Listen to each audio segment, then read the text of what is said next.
tarde, gente. Boa tarde, pessoal. Aqui eu percebi que se conectaram muito mais pessoas aqui no nosso webinar de hoje. Quem está falando aqui com vocês é o Ariel Martins da Fronius, tá? Acho que agora já deu 3 horas, muita gente já se conectou, né? A gente já teve um aumento significativo aí nesses 2 minutinhos. Então, acho que a gente já pode iniciar, beleza? O tema de hoje, tá, para o nosso webinar será o aterramento e proteção contra raios para plantas solares residenciais. Nesse webinar de hoje, nós vamos receber o professor Paulo Freire, tá? Para quem perdeu, na última quarta-feira dessa semana, nós também tivemos o webinar do Wilton Moreno. Tá? Ele esteve aqui com a gente apresentando um pouco sobre como dimensionar as proteções contra sobrecorrentes, né? Então, a gente falou bastante sobre proteção contra sobrecarga, proteção contra curto-circuito, tá? Do lado CA da nossa instalação. E hoje a gente vai ver um pouco sobre aterramento, tá?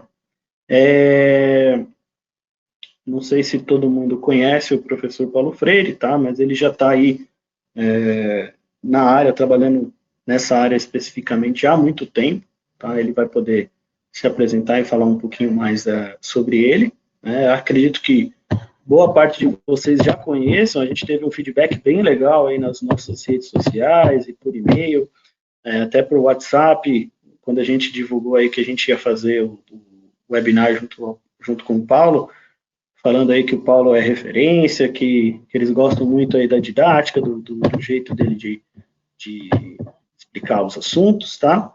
E vale lembrar que essas apresentações, elas ficarão disponíveis em nosso canal do YouTube, tá? Então, acredito que no máximo uma semana elas já vão ficar disponíveis para vocês acessarem e poder assistir de novo, ok?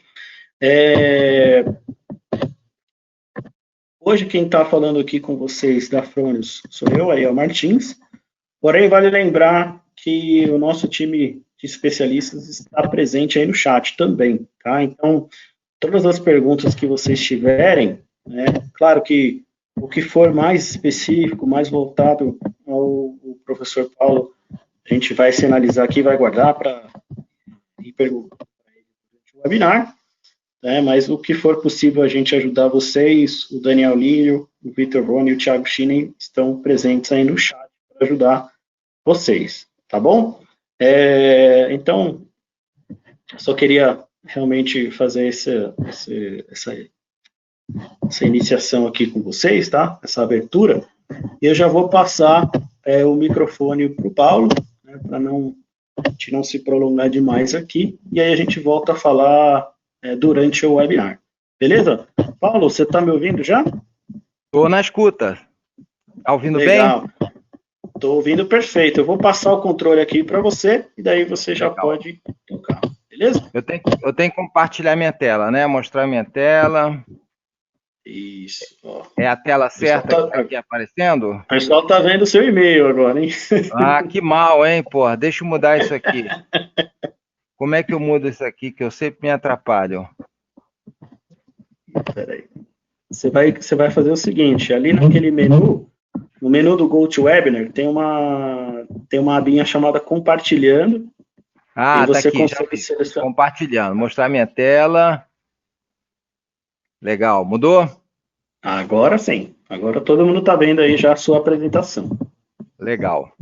Bom, muito bem. Vamos em frente, então. Bom, meu tema... o Ariel já me apresentou, Paulo Edmundo da Fonseca Freire, sou sócio da Paiol Engenharia, né? Tá meu e-mail aqui, eu estou à disposição de todos que precisarem me consultar para qualquer coisa. Nós vamos conversar hoje sobre... Bom, sou engenheiro eletricista e eu já tenho uma especialização em aterramento no Canadá, eu tenho doutorado em geofísica pela Unicamp, voltada para projetos de aterramento. Então, meus cabelos brancos e meus 40 anos de experiência já me dão eu tenho bastante coisa para compartilhar com todos, né? Muito bem.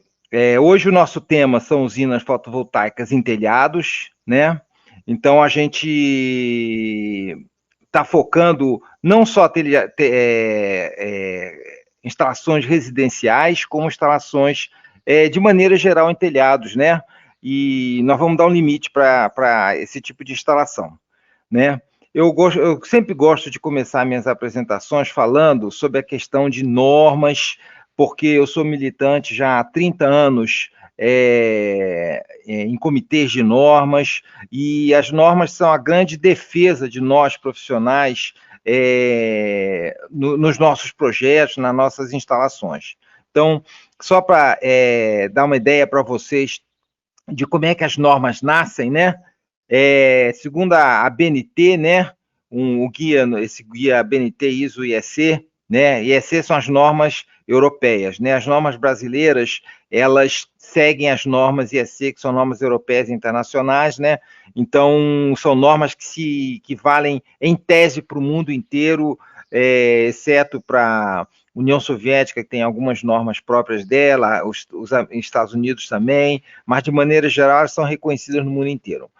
Então, antes da gente falar de norma, vamos definir o que é um regulamento, né?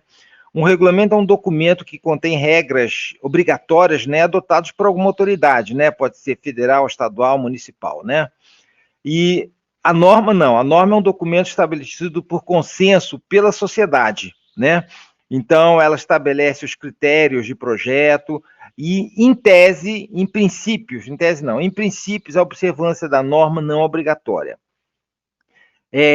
Quando a gente fala, os regulamentos são as leis, são documentos emitidos como a NR10, por exemplo, pelo Ministério do Trabalho, são documentos que têm força de lei, e as normas ABNT são complementares aos regulamentos, né?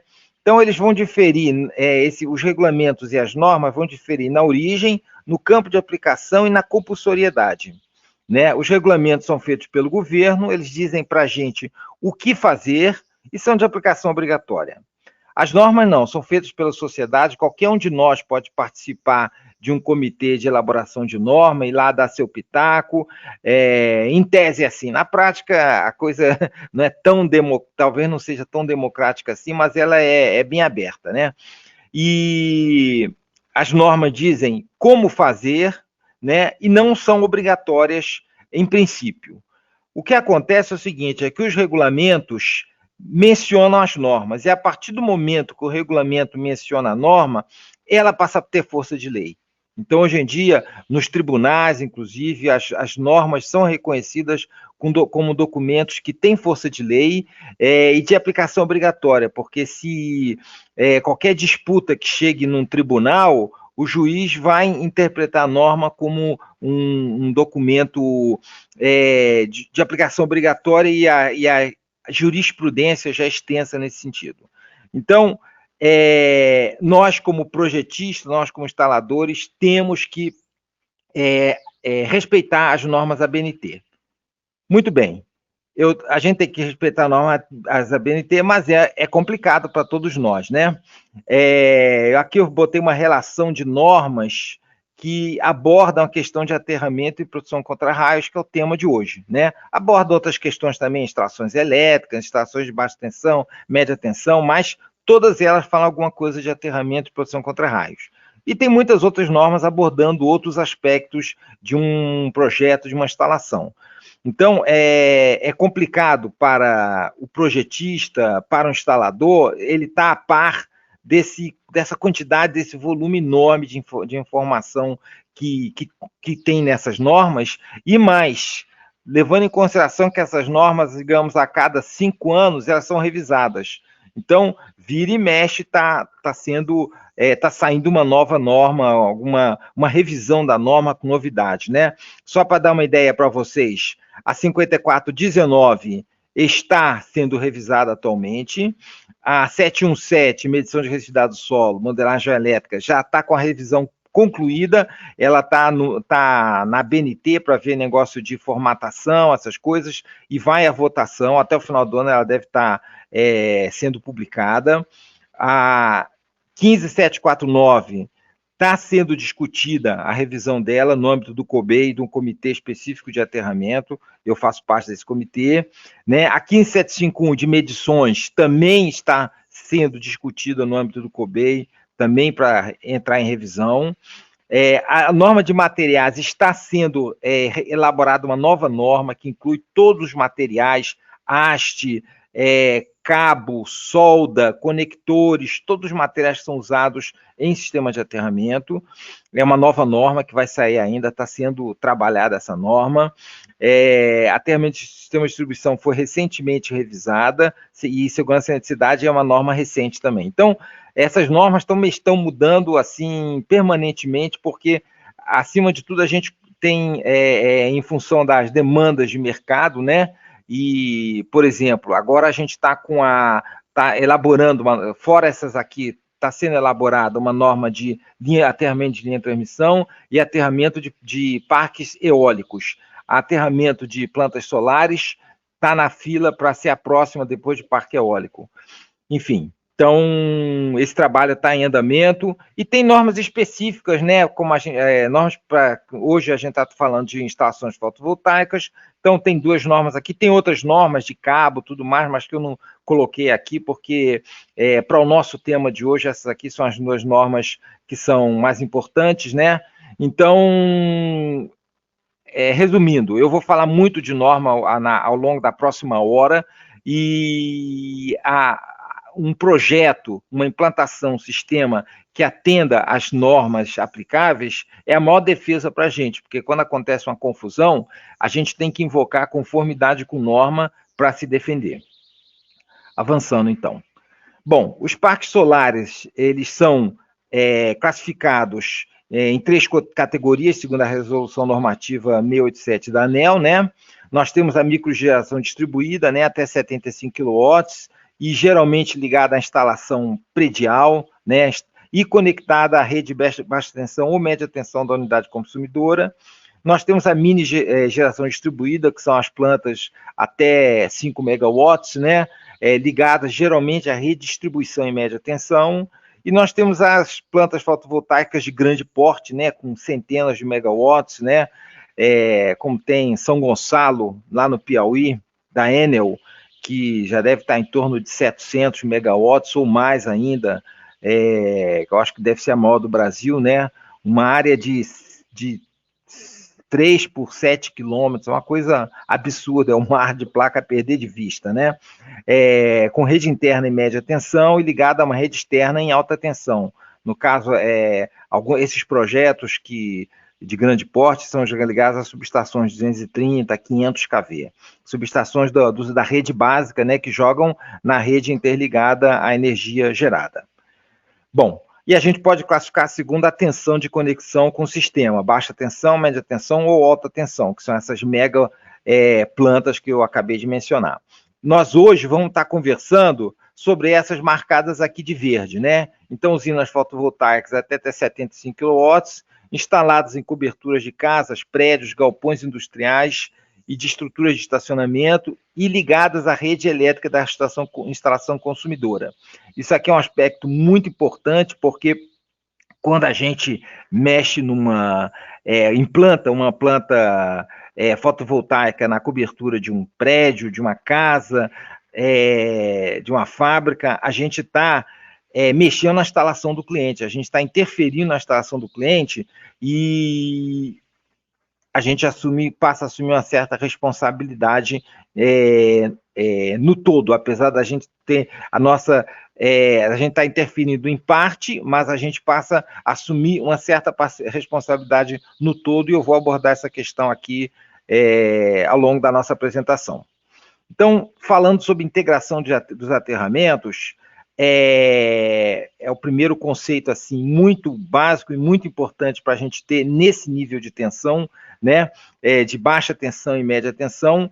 A geometria básica de aterramento é um anel no perímetro da edificação. Então, por norma, 5410, 5419, 15751, que se aplica a instalações acima de 1 kV, que é instalações que falam instalações de subestação, mas qualquer instalação que tem uma cabine primária dentro dela, em média tensão, um prédio, ele vira uma instalação de alta tensão, porque a norma aplica-se acima de 1 kV. Então, a 14039, que é a norma de instalações de média tensão. Então, todas essas normas, elas falam a mesma coisa. O mínimo de aterramento que a gente tem que ter é um anel no perímetro da edificação. Quando a gente tem uma instalação de baixa tensão, a gente pode usar, inclusive, a ferragem estrutural do radier na fundação, no perímetro da edificação, como elemento de aterramento, se ele tiver continuidade elétrica, que a norma 5419 prevê teste de continuidade, que a gente pode fazer essa avaliação. Então, na hora que a gente passa a ter um anel de aterramento, a gente joga todos os nossos aterramentos nesse anel e a gente promove a integração dos aterramentos, né? Então, é muito importante, né? Antigamente, sei lá, 30 anos atrás, e menos até, a gente ia numa instalação, era comum ter um aterramento da subestação, um aterramento do para-raio, um aterramento da informática, um aterramento do sistema de controle de um processo qualquer. Hoje em dia não, o conceito é todo mundo interligado, né? Então interliga-se o anel de aterramento, neutro, condutores de proteção da rede de energia, descidas do SPDA, da edificação, né? Armadura estrutura geral, né? Armadura estrutural da construção e massas metálicas, em geral ferro, torres, qualquer coisa que tenha, e aterramento de instalações específicas. A gente pode ter uma instalação de telecomunicação, a gente pode ter um data center, um CPD, um laboratório, e pode ter uma planta fotovoltaica, que é uma instalação específica também na cobertura da instalação. Então, a gente vai integrar todos esses subsistemas no aterramento do nosso cliente, né?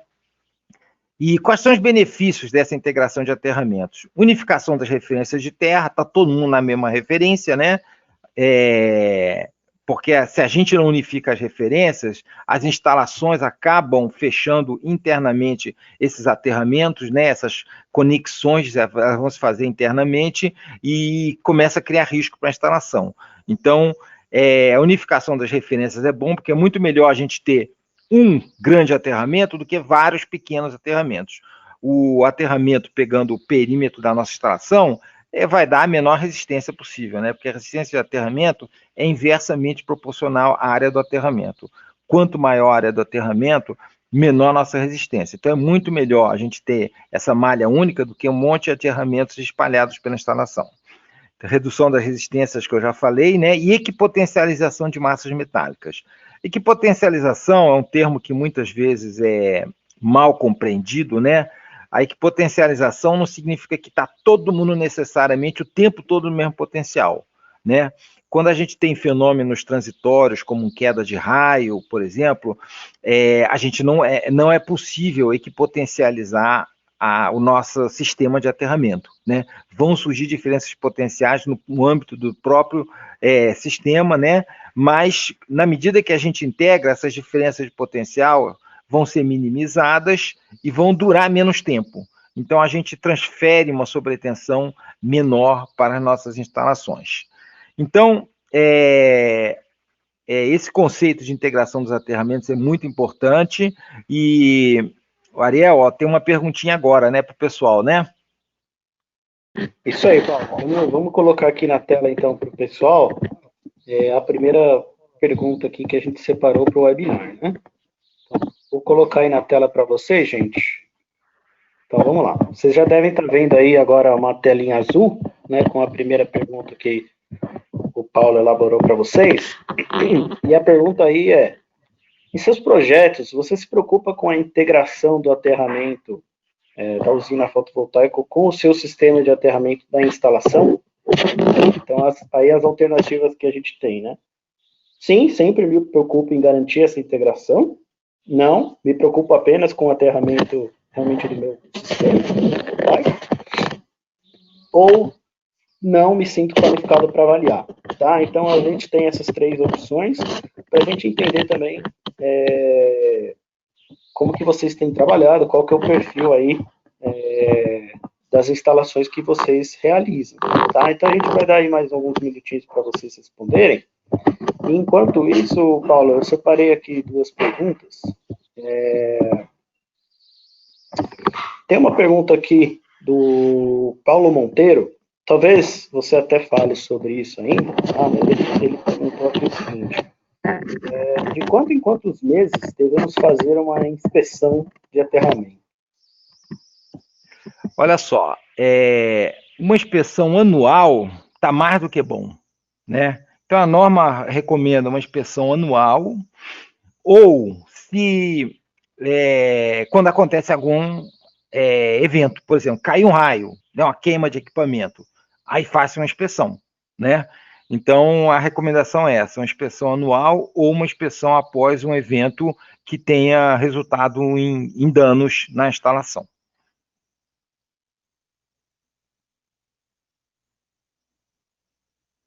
E, bom, e só complementando, a inspeção é uma inspeção geral, né? Porque classicamente o pessoal tem aquela coisa, não, medir a resistência de aterramento. Não é por aí, né? A inspeção é inspecionar todos os subsistemas que compõem, né?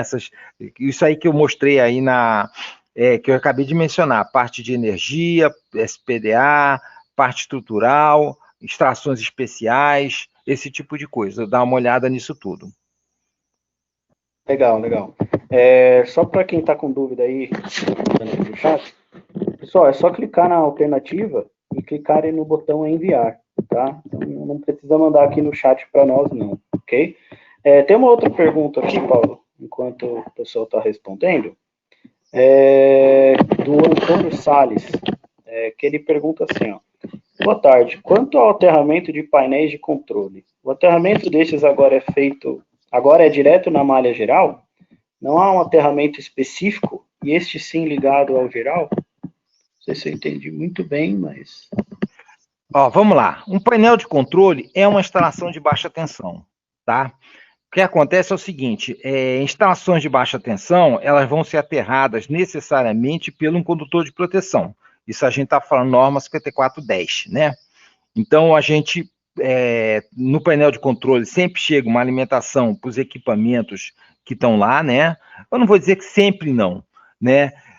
Mas via de regra chega, né? Em plantas, por exemplo, nessas plantas solares de grande porte, hoje em dia a gente tem painel de controle de tracker, por exemplo, que é alimentado localmente, né?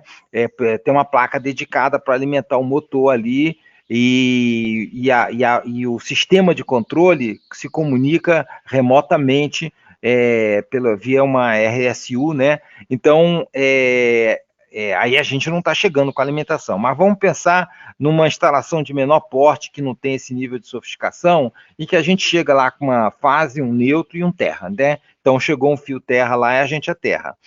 O que acontece é que dentro de uma instalação, digamos, dentro de um prédio, um painel de controle dentro de um prédio, dentro de uma instalação, digamos, fechada, abrigada, ele vai ser o terra do condutor de proteção, é o que basta para ele.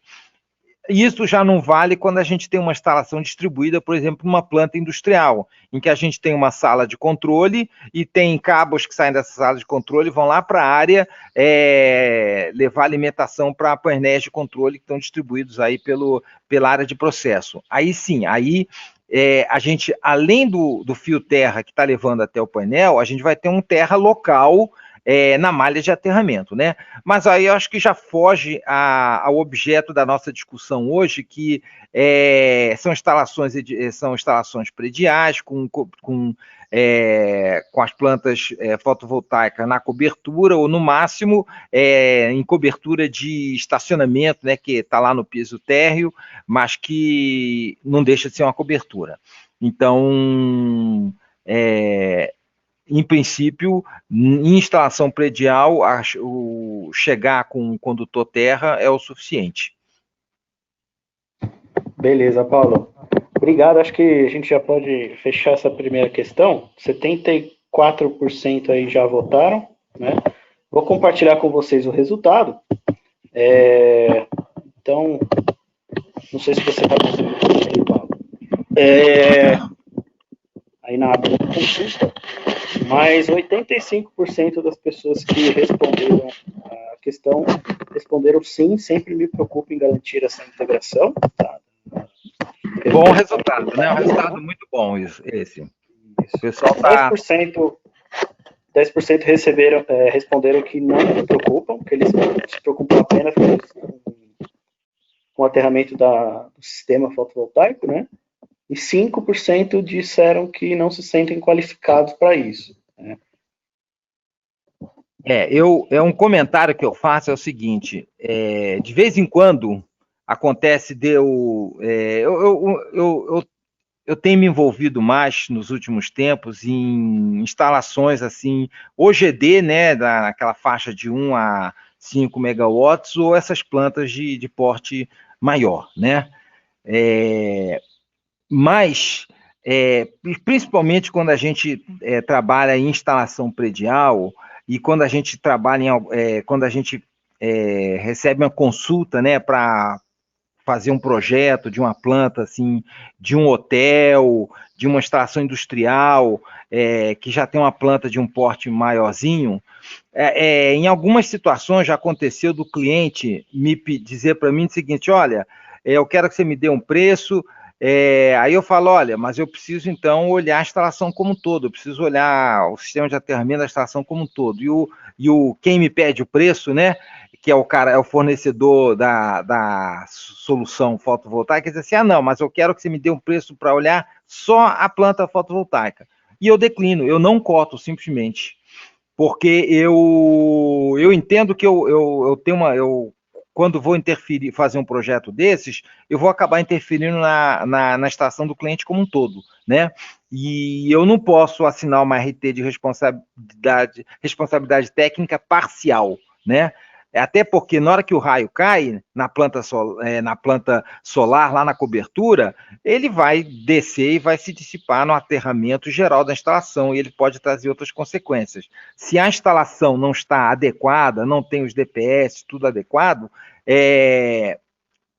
aí eu me envolvo nessa responsabilidade. Então, se eu não tenho condição de fazer o projeto por inteiro, eu declino, eu prefiro não cotar. Tá? Então, é muito importante esse enfoque de integração dos aterramentos e de visão da instalação do cliente como um todo, porque a gente não consegue dividir a instalação por partes e tratar só uma parte, né? Que nem o médico, né? Você vai no médico, o médico diz assim, não, eu só quero ver o seu estômago, o resto não me interessa. Tem que olhar o todo. Vamos em frente. Nem você comentou mais cedo, né? Que a gente estava conversando, a gente não escolhe quando e nem por onde o raio vai passar, né? Quando ele vai cair. Exatamente. A gente tenta dar um caminho preferencial para ele, mas ele muitas vezes ele faz o dele, né? É complicado mesmo. Isso aí. É bacana ver essa resposta do pessoal. Então vamos seguir. Daqui a pouco a gente faz mais uma perguntinha. Vai ter mais uma perguntinha. Legal, vamos em frente. Pode seguir, Paulo. Bom, vamos lá então. Então vamos olhar a norma 14089, que é as instalações elétricas de média tensão, e que é uma norma que tem um peso aí nas instalações de plantas solares e em coberturas, porque qualquer instalação que seja um pouco maior do que uma residência, é uma fábrica, um prédio comercial, acaba tendo uma cabine primária lá embaixo, né, e recebe média tensão. Então, é importante a gente ver as exigências dessa norma, né? Em termos de aterramento, que são bem poucas, na verdade, né? Eles exigem seção mínima dos condutores, os cabos de cobre têm que ser seção mínima de 50 milímetros quadrados, enterrado a uma profundidade mínima de 0,6 metros. Essa é uma exigência geral para todas as normas, então, qualquer cabo enterrado tem que ter seção mínima de 50 milímetros quadrados, inclusive o rabicho, que uma parte dele está enterrada e uma parte está desenterrada, né? Uma parte sai da terra e vai aterrar uma estrutura, um equipamento. Tem que ter seção mínima 50 metros quadrados e profundidade mínima 0,6 metros. Até porque a gente manda o cara enterrar 0,6 metros, na verdade, na prática, o cara vai cavar uma vala de 50 centímetros. Se a gente manda enterrar meio metro, o cara vai cavar 40 centímetros. Então, enfim. Outra exigência, conectores, né? Conexões abaixo do nível do solo, de maneira geral, a gente pede conexão por solda exotérmica ou compressão adequada para o enterramento direto, né? Conexão mecânica, ela só vale dentro de caixa de inspeção com diâmetro mínimo de 250 milímetros quadrados. Na prática, eu não boto poço de inspeção em projeto nenhum, né? Para não dizer que não boto em nenhum lugar, junto do poste de chegada principalmente em planta GD, né? Sempre tem um poste da linha aérea de média tensão da concessionária de energia, né? E ali, geralmente, ela pede um poço de inspeção. Então, ali eu boto o poço de inspeção. No mais, eu não boto o poço de inspeção, eu faço alguma conexão definitiva, que pode ser uma solda exotérmica, ou uma conexão à compressão, que é uma solução, digamos, mais moderna do que a solda exotérmica, e adequada para enterramento direto, enterra e esquece que ela está lá dentro. Apenas lembra de documentar numa planta, porque malha de aterramento é fogo, né? Você enterrou, acabou, e se não tiver um desenho mostrando, a gente perde o registro de onde é que está a malha. Bom, eletrodo de aterramento, né? A norma fala basicamente aquilo que já falei, né? O eletrodo deve construir uma malha sob o piso da edificação, no mínimo um anel circundando no perímetro da edificação, né? Então, já foi dito, é o anel de aterramento, né? E essa última exigência da norma, que é importante, tensão de toque. A tensão de contato em qualquer ponto da estação não pode ser superior à tensão de contato limite. Isso é uma coisa complicada, porque às vezes exige que a gente tenha, a nível de projeto, a gente tem que ter medição de resistividade do solo, tem que ter um software para a gente simular aquele aterramento, calcular potencial de passo e toque. A norma não pede potencial de passo, ela só fala do potencial de toque, porque realmente o potencial de passo, via de regra, passa, né? A tensão de toque sempre é mais crítica, né? Então, só as exigências da 14039 são essas exigências aqui. Bom, vamos falar então um pouco de raio, né? Como é que é a história do raio, né? Quando o raio cai, antes do raio cair, a gente tem um capacitor, né? A gente tem a base da nuvem carregada negativamente e tem a superfície do solo carregada positivamente. Então tem um capacitor com as placas aí separadas por uma distância de 1, 2 quilômetros de altura, que é a diferença, que é a altitude normalmente da base de uma nuvem de tempestade, né? Que é a nuvem que a gente chama de cúmulos nimbus, né? É aquela nuvem cinza, né? Que no final do verão, no final da tarde se forma, né? Carregada de umidade, né? Bom, quando o raio cai, ele curto-circuita, né? Bom, essas duas placas são separadas pelo dielétrico da atmosfera. A atmosfera é isolante, né? É o isolante. Bom, quando o raio cai, ele curto-circuita as duas placas, né? Então a gente tem um colapso do campo elétrico, né? Então a gente tinha um campo elétrico, a gente deixa de ter um campo elétrico, passa a ter uma corrente elevada, com uma alta taxa de variação, né? Uma frente de onda muito rápida, né? Que vai estar associada a um campo magnético igualmente também com taxa de variação muito alta, né? Então, esse campo magnético é que ele enlaça os condutores todos e induz sobretensões nele. Então, a gente tem a descarga direta, que é a injeção de corrente, e tem a descarga indireta, causada pela variação do campo magnético, que vai induzir sobretensões em cabeações de maneira geral, né? A primeira descarga tem uma forma de onda 10 por 350, né? Significa o quê? Ela demora 10 microsegundos para chegar no pico e 350 microsegundos para cair a metade do valor dela, né? E as descargas subsequentes são mais rápidas. Então, o que é que a gente vê é o seguinte: o raio não é formado por uma única descarga, o de raio é formado por uma sequência de descargas, né? E quem não gosta de olhar a tempestade, que é o meu caso, né? Para mim, trovão é música. Quando eu vejo às vezes a gente fica olhando da janela de casa, trabalha uma tempestade, o pau está comendo, né? E a gente vê o canal do raio piscar, né? Ele acende, apaga, porque são as descargas sucessivas que estão acontecendo naquele canal, né? 1% das correntes vão ter acima de 200 kA e 80% das correntes vão estar na faixa entre 30 e 40 kA, né? É muita corrente, apesar da duração ser muito rápida, né? A gente está vendo que tempos de microsegundos, né? Se a gente pensar que uma senoide, né, em 60 Hz, ela tem um período de 17 milissegundos, no raio a gente está falando de microsegundos, é 1000 vezes mais rápido do que uma oscilação de uma senoide a 60 Hz, né? Então, os surtos realmente são muito rápidos, mas com intensidade muito elevada e causam prejuízos, né? Então, essa figurinha mostra o rastro que o raio deixou no chão, num campo de golfe. Aqui é um campo de golfe e o raio caiu, ele queimou a grama ali onde ele caiu e ele correu, ele fez um rastro pelo chão. Eu já vi um rastro desse no pé de uma torre de telecomunicações, né, uma torre de telefonia celular, né? Então o raio desceu pela torre, mas ele não foi para o aterramento da torre, ele pulou para o chão e fez um caminho muito parecido com esse. E curioso que nessa situação, foi numa torre em Campos do Jordão, eu fui lá ver, né? Um desses rastros aqui, ele seguiu até a casa vizinha, queimou um monte de coisa no vizinho. Enfim, então essa é a situação que acontece quando cai um raio. A gente tem uma tabelinha aqui que mostra diversos parâmetros, né? A gente pode ter o número de descargas, né? O normal é um raio ter 2 a 3 descargas, mas pode ter 25 descargas no mesmo canal, né? A gente tem vários parâmetros, assim, intensidade da corrente, entre 20 e 40 quilomperes é o típico, né? Mas pode chegar a 200 quilomperes, né? Aquele raio que cai uma vez a cada 100 anos, né? Então, aqui a gente tem uma série de parâmetros, não vale a pena a gente perder muito tempo. Tem um parâmetro importante, interessante também aqui, que é o valor da corrente contínua, né? O raio, ele tem essas várias descargas que acontecem, mas tem uma componente contínua que circula o tempo todo, né? E ela resulta em aquecimento, né?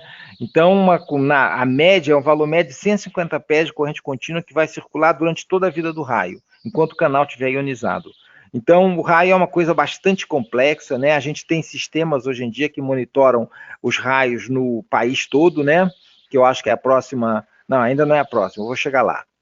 Bom, então, vamos abordar um pouco a formação do raio, né? Como é que se forma o raio? Num dia de verão, né? Vamos imaginar ar quente e úmido subindo, né? A gente sabe que o ar quente, ele tem baixa densidade, né? Por isso que os balões de ar quente, pessoal, antigamente não, até hoje, né? Você bota aquele fogareiro lá debaixo do balão, aquece o ar e o balão sai voando, porque o ar quente tem baixa densidade e ele flutua, ele sobe, né? Num dia de verão, o ar ele está carregado de umidade, né? O ar quente ele sobe. Quando ele chega em altitudes mais altas da atmosfera, a atmosfera é mais fria, ela não tem capacidade de reter umidade, né?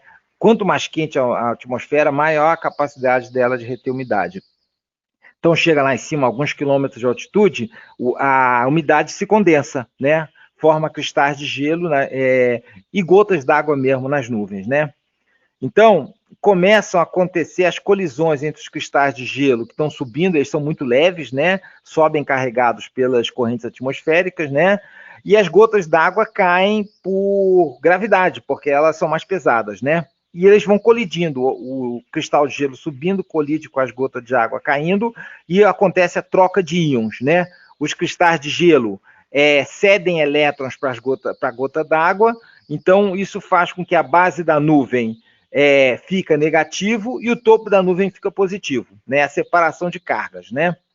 Então, como a base da nuvem está negativa, ela vai afastar os elétrons que estão na superfície do solo e a superfície do solo fica positivo, né?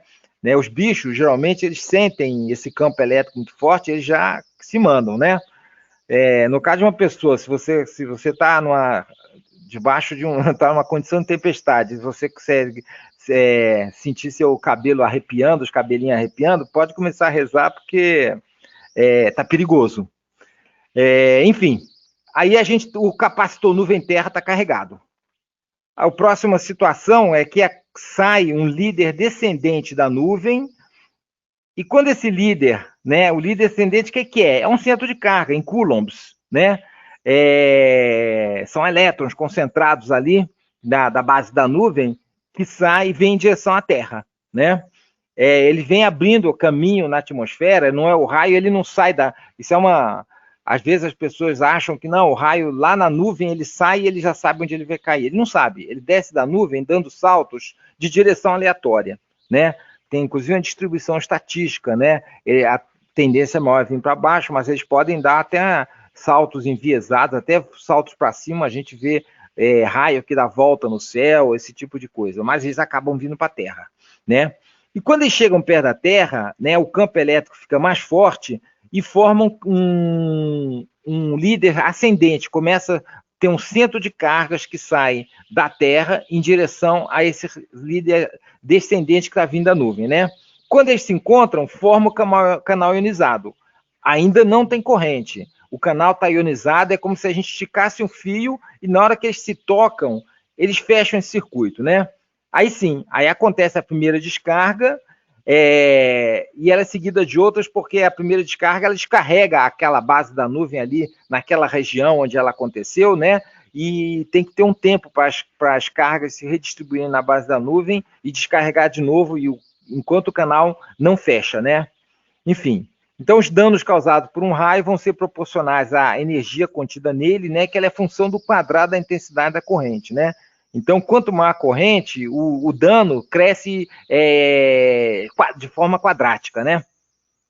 Então, a gente, para exemplificar o que eu acabei de falar aqui, a gente está mostrando aqui nessa foto um raio, que é o raio é o líder descendente, né?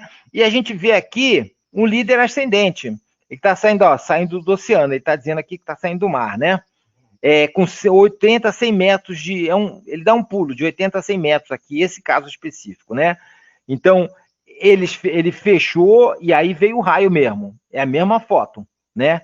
São fotos muito rápidas, tiradas, e aqui ele está mostrando o líder ascendente que ainda não fechou com o raio que está descendo. Então, aqui ele está com brilho fraquinho. Aqui não. Aqui ele já está descarregando a corrente e ele está brilhando bem forte, né?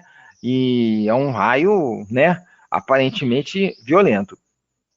Isso aqui é uma foto tirada para essa empresa americana, que é uma empresa que presta esse serviço de monitoração de raios.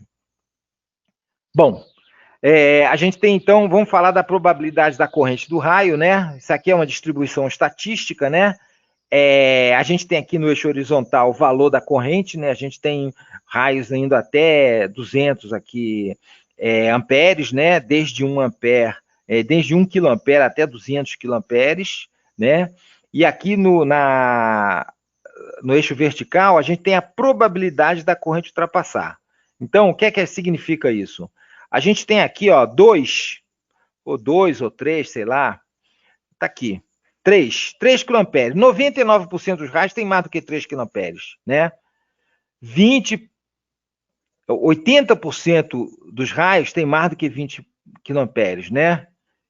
10% dos raios tem mais do que 80 quiloamperes, e por aí vai, né? Vai até 600 quiloamperes, uma coisa absurda.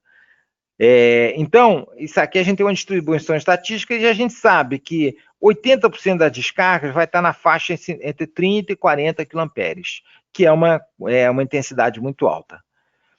Então, aqui a gente tem uma foto famosa essa aqui, porque ela saiu na National Geographic, sei lá, 30 anos atrás, né? E ela mostra um raio que caiu numa nuvem, e aqui está o líder ascendente que morreu, né? Ele não... Provavelmente saiu aqui do topo dessa árvore, saíram 2 líderes ascendentes, um líder ascendente fechou com um líder descendente que veio da nuvem, e esse outro aqui, coitado, morreu, não virou raio. A gente vê aqui o raio, ele faz um caminho tortuoso, né?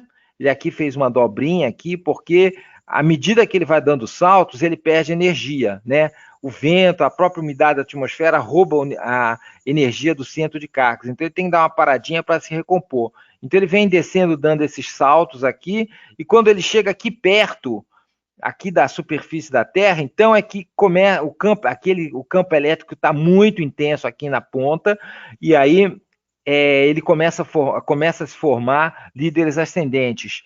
Aqui essa foto é que não está dando bem para ver aqui. Aqui tem um poste e tem um líder ascendente aqui fraquinho também, saindo desse poste, que também não vingou, não virou um raio. Né? O raio, quando ele chegou aqui, ele teve que escolher, eu caio na árvore ou caio no poste. Ele optou por cair na árvore. Muito bem. Então, aqui está o tal do mapa que eu falei de densidades, de descargas atmosféricas na Terra. Né? Antigamente, o índice que tinha era o nível cerâmico. Né? O nível cerâmico é o número de dias de trovoada por ano. Né? Era a referência que se tinha para saber se caía mais raio ou menos raio. Né? Lembrando que a trovoada não significa necessariamente cair um raio, né? Porque pode ser um raio intranuvens ou internuvens, né? Raios que acontecem dentro das nuvens ou entre nuvens, né? Hoje em dia não, hoje em dia existem sistemas de monitoração muito sofisticados que rastreiam os campos eletromagnéticos irradiados pelos raios, e esses sistemas estão instalados na América do Sul quase que toda, né? América do Norte toda, enfim, nos países todos já tem, né? E aqui no Brasil é o INPE, né? O Grupo ELAT, Grupo de Eletricidade da Atmosfera, que monitora esses raios todos, né? Então, no site do INPE a gente tem o mapa com o nível cerâmico. Então, se a gente vai construir uma planta solar aqui, em qualquer região aqui, olha, nessa região aqui que tem esse aqui bem vermelhinho, né? Se a gente vê aqui dá 17 raios por quilômetro quadrado por ano. Alta intensidade de raios, né? Então, a gente define aqui, nesse mapa, o índice NG, que é o número de descargas por quilômetro quadrado por ano, né? E se a gente tiver a área da nossa instalação, a gente vai saber o número de raios que ela vai encarar todo ano, né? Quando a gente fala em edificação, na verdade, acaba sendo pouco raio, né? Porque não precisa nem falar em edificação, mesmo uma usina GD nessa faixa de 1 a 5 megawatts, né? Que são usinas que têm área entre 3 e 12 hectares, né? São áreas bastante grandes, elas encaram um raio por ano, às vezes é um raio a cada 3 anos. Essa é a faixa de incidência de raios típica que a gente vê nesses projetos. Mas, quando a gente vê usinas dessas de grande porte, como um projeto que eu estou envolvido agora, de uma usina de 475 megawatts, né, uma usina que tem, a área total dela é de mais de 1.000 hectares, a área de placa dela é da ordem de 600 hectares, né, é uma mega usina. Ela encara 23 raios por ano. Então, o pessoal da manutenção sabe que vai encarar 23 raios por ano, né? E nessas usinas de grande porte não tem como fazer um SPDA, né? A gente sabe que o raio vai cair na estrutura e eventualmente vai cair um dano, vai ter que ir lá, vai trocar placa, vai trocar algum componente e tudo mais. Então, esse mapa ele é muito útil, mas é mais útil para projetos que a gente faz de grande porte. Para os projetos de menor porte, residenciais, comerciais, industriais, ele serve para a gente dar uma noção do quão vulnerável aos raios está a nossa instalação, né? Lembrando que isso aqui é densidade de descarga por quilômetro quadrado por ano, mas o que acontece é que existe a descarga indireta, né? Que ela cai perto da instalação, ela, devido àquela variação de campo magnético que eu falei lá no começo, ela vai induzir sobretensões. Então a gente não tem que se preocupar só com a descarga direta, a gente se preocupa com a descarga direta e a descarga indireta também. Bom, vamos falar então da norma 5419, né? Já falei bastante de raio, né? Vamos botar a mão na massa aqui, ver uma coisa mais prática, né? A 5419 é a norma para o proteção contra descargas atmosféricas que regulamenta os sistemas de proteção contra raios. Ela é baseada na norma IEC 62305, né? Norma europeia, né? E que é uma norma bastante moderna. Então a gente pode dizer que a gente tem uma norma que está alinhada com o que há de mais moderno no mundo, né? Essa norma tem 4 partes, né? A primeira parte é princípios gerais, né? Estabelece os requisitos para determinação de proteção contra as descargas atmosféricas. Então, a norma é uma parte só de conceitos, né? Estabelece os conceitos todos importantes para que dizem respeito à proteção contra descargas diretas e indiretas, né? Então, aquele negócio que eu falei lá, não, a curva é 10 por 350, está aqui, nos princípios gerais, ele fala a curva que aproxima a descarga impulsiva, a primeira onda, a primeira descarga, as outras descargas, todos os conceitos estão aqui. Aí vem a parte 2. A parte 2 fala de gerenciamento de risco, né? É uma novidade que veio na última revisão da norma, que é 2015, né? Que é a norma que incorporou todos esses conceitos, né? Antigamente a nossa norma era uma folha, era um livreto ali de 30 páginas, agora passou a ser um tratado de, sei lá, 100 páginas ou mais, não sei. Não me lembro, mas enfim. A parte 2 fala só sobre gerenciamento de risco. Então, ela estabelece uns critérios de análise de risco de uma estrutura para saber se ela tem qual nível de proteção que ela vai ter que ter, se vai ter que ter DPS ou não. A gente faz análise de risco por aqui, ó, e é uma exigência hoje em dia dos projetos, né? Depois vem a parte 3, que a parte 3 é a parte da norma que a gente sempre conheceu, né? Sempre usou já de longa data, né? Danos físicos a estruturas e perigo à vida.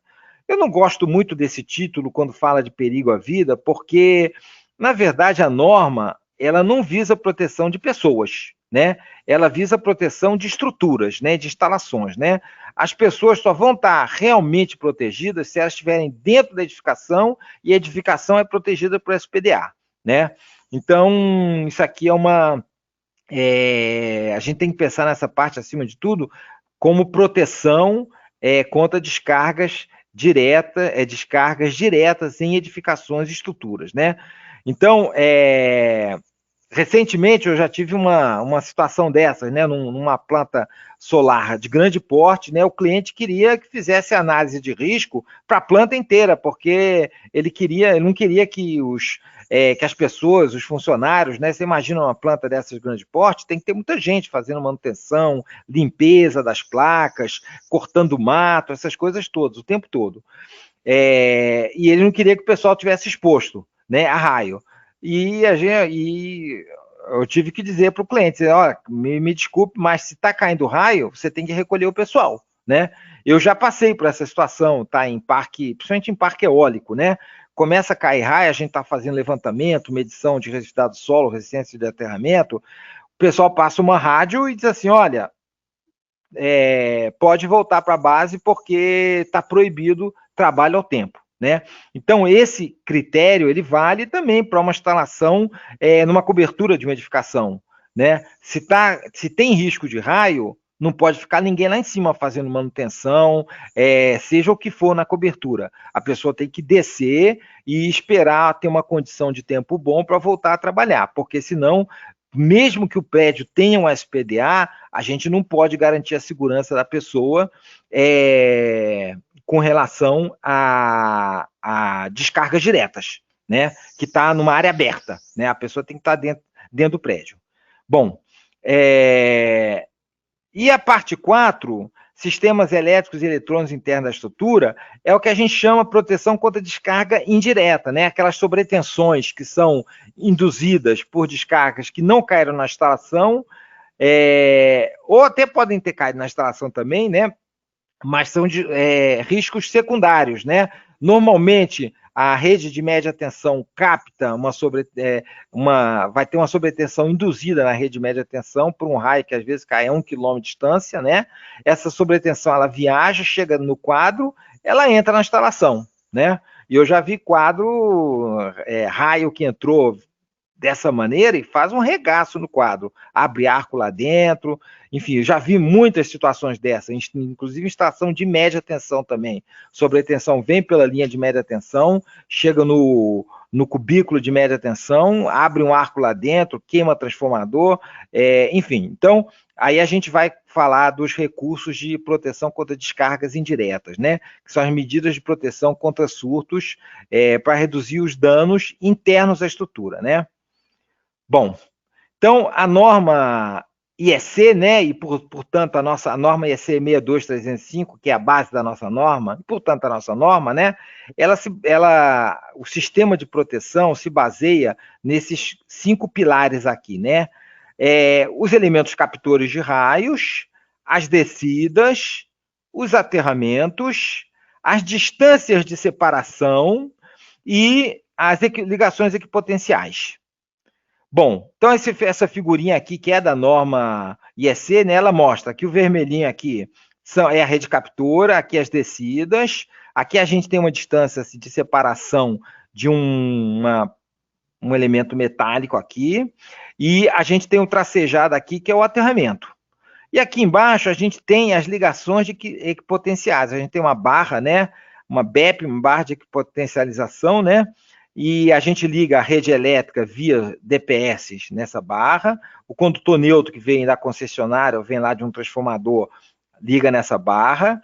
Uma linha telefônica que entra, também tem um DPS que liga, e uma tubulação, estruturas metálicas, o SPDA, tudo está ligando aqui, ele até está mostrando, né? Eletrodo de fundação, né? Porque isso aí, a norma IEC e, acima de tudo, a norma alemã, a norma estimula muito o uso de ferragem de fundação como elemento de aterramento, né? Eu, uma vez, numa palestra no Clube de Engenharia no Rio, eu fui falar que na Alemanha quem projetava aterramento e SPDA era engenheiro civil, arquiteto, e o pessoal quase me apedrejou, né? Porque ficou com raiva, porque não, o pessoal civil já é metido a fazer tudo, você vem dizer ainda que eles têm que fazer o aterramento SPDA, porra. Mas a verdade é que na Alemanha é assim, o engenheiro civil, o arquiteto, ele já prevê a rede captura de raio embutida na instalação, o aterramento embutido na fundação, e já deixa o rabichinho ali pronto para o cara da elétrica chegar e aterrar as coisas dele. Muito bem. SPDA, então vamos falar agora da SPDA numa usina fotovoltaica numa edificação, né? Então, as estruturas de suportação das placas podem estar interligadas ao SPDA da instalação ou não, podem estar separadas. Nesse caso, elas têm que ter uma separação mínima. Então, essa é uma decisão do projetista, do instalador, tá? Se vai fazer a planta solar ligada ao SPDA da edificação, né, supondo que a edificação tem um SPDA, ou não, vai fazer separada. De qualquer maneira, na hora que você bota uma usina fotovoltaica, por menor que ela seja, né, ela começa a fazer parte da rede de captura de raio da edificação. Ela está lá em cima, é uma massa metálica, ela pode ser atingida por um raio, né? Então ela vai ser uma gaiola de Faraday, pelo menos na área de cobertura dela. Bom, todas as partes metálicas da planta, né, as estruturas de suporte, os frames dos painéis, têm que compartilhar do aterramento da edificação, né, que pode ser comum para a SPDA, que pode ser não, perdão, que deve ser, perdão pela falha, deve ser comum para a SPDA e para a distribuição, como eu já falei, né. Então vai ter que ter vamos pensar em duas situações, né. Primeiro, a planta são poucas placas, estão lá no miolo da cobertura e o projetista optou por não interligar com a SPDA. Então ele vai ter que descer com um par, né, o positivo e o negativo das placas, né, para o inversor que está lá dentro da instalação, em algum lugar, e vai ter que descer também com um fio terra, né, que está ligado nos frames, nessa estrutura toda, e lá embaixo ele vai ter que aterrar o inversor e vai aterrar essa descida que veio lá de cima da cobertura no aterramento geral da instalação. Ou tem a situação também que a gente pode ter o instalador dizer assim, não, aqui o prédio já tem um SPDA, eu vou ligar a estrutura no SPDA, que aliás é minha opção sempre. Eu sempre opto por todas as massas metálicas na cobertura de um prédio tem que estar ligado no SPDA. Então, nos meus projetos eu interligo todo mundo, mas, de qualquer maneira, vai ter que ter aquele condutor que desce junto com o par positivo e negativo, que é o condutor de proteção, que a 5410, ela exige que qualquer condutor em baixa tensão, qualquer circuito em baixa tensão, tem que ter um condutor de proteção fazendo parte dele. Bom, as ligações de potencialização das partes metálicas da usina fotovoltaica na cobertura da edificação, né? Se a gente tem um sistema fotovoltaico separado do SPDA da edificação, a gente pode usar cabos de 6 milímetros. Então, a gente pode jampear os frames com cabo de 6 milímetros, esse tipo de coisa. Se, Porque a gente parte do princípio que não vai ter uma queda direta de raio nele. Se cair um raio nele, é o que a gente chama de falha de blindagem. A falha de blindagem sempre é um raio de menor intensidade. Então, os 6 milímetros vão dar conta. Já se a usina não tem SPDA, ela está ligada direto no SPDA da edificação, ela pode ser circulada por uma corrente de queda direta de raio, a gente vai ter que usar, então, a seção mínima 16 milímetros quadrados nas ligações de aterramento lá em cima, né? E vai descer com cabo 16 milímetros quadrados, no mínimo, também lá para dentro da edificação para fazer o aterramento. Então, essa é a regra básica de equipotencialização de usinas fotovoltaicas numa cobertura de uma edificação. Bom, aqui tem um aspecto muito importante, que é o seguinte: o sujeito que vai fazer a instalação de uma planta fotovoltaica na cobertura de um prédio, ele tem que ser capaz de fazer uma avaliação do SPDA e do aterramento à luz da normalização aplicável. Por que eu falo isso? Porque você vai botar uma usina fotovoltaica na cobertura de um prédio que nunca caiu um raio nele. Aí você dá a usar de um mês depois que você botou a planta, caiu um raio lá. Ninguém vai ter ilusão de que a administração do prédio vai dizer que foi a usina que atraiu o raio, apesar de não ter sido. É estatístico, mas isso acontece.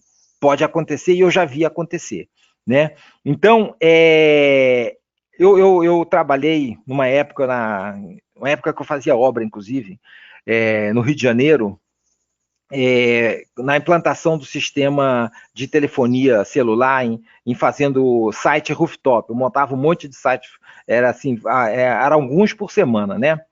E o cliente falava para a gente o seguinte na época, dizia assim: olha, você chegou num prédio, não tem SPDA, você implanta um SPDA na cobertura inteira do prédio, porque eu não quero que amanhã caia um raio no meu site e queima coisa no prédio e vão botar a culpa dizendo que é a culpa do site. Então eu quero um sistema todo de acordo com a norma.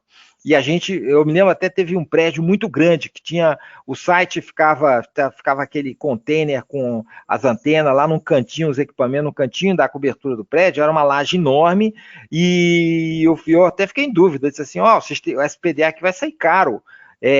Para implantar mesmo no prédio inteiro? Os caras falaram: implanta no prédio inteiro. A gente fazia o SPDA para o prédio inteiro, descida, aterramento, lá embaixo fazia integração com a entrada de energia da concessionária.